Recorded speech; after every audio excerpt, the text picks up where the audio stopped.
Hala, Mima! Nabalatan na ang pukikay ko! My goodness, Marimar Ate! Guys, tingnan mo ang itsura ng balat. Nahulog na lang. Diyos ko, Mima, ang ganda ng feminine wash mo. Hindi ko akalain may chance pa mabalik sa kulay ang maitim na jipay. Kaya order talaga ako ulit dahil paubos na ang pretty kitty natin. Kahit ang kilikili nagsha-shine. Super satisfied po. Eh, bakit naman pati kilikili mo, pinag-wash mo na lang pretty kitty? Kakaloka ka. Puro ganito ang natanggal sa kanya from day 1 na ang bilis na parang libag ang natatanggal. After 2 days, nagtaka ako, bakit parang namamalat siya? Then third day, kusa siyang natanggal. Diyos ko, akala ko ano yung nakuha ko.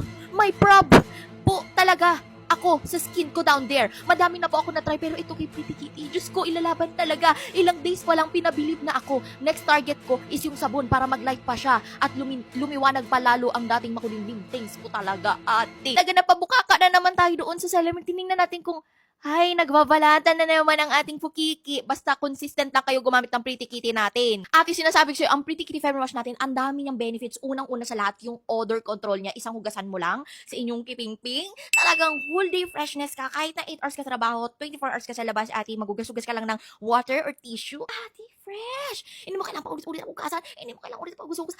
Ay, isang hugasan lang. I dare you. May pampabagal siya ng tubo ng buhok, ate. Kaya hindi mo kailangan, ate, mag-shave-shave ng everyday, uy, OA naman sa everyday, every week, ayan, every month, ganyan. Ito, every 2 to 3 months, 199 pesos lang, ate, tapos nakakaputi pa siya ng kipipang. Itong dahilan kung bakit talaga ang daming sold nito at ang daming taong tumatangkilik sa Pretty Kitty Feminine Wash ng Pretty Jean dahil nga sa unique na product, ate. At yung pagka-cooling effect nito talagang long-lasting. Ate! Hindi ko na alam kung ano sasabihin ko sa'yo. Basta super happy ako sa effect na dahil nagbalat ang inyong kipipang. Good luck dyan sa kipipang mo. More puti-puti pa yan. Ay, para yat-yatin na yan.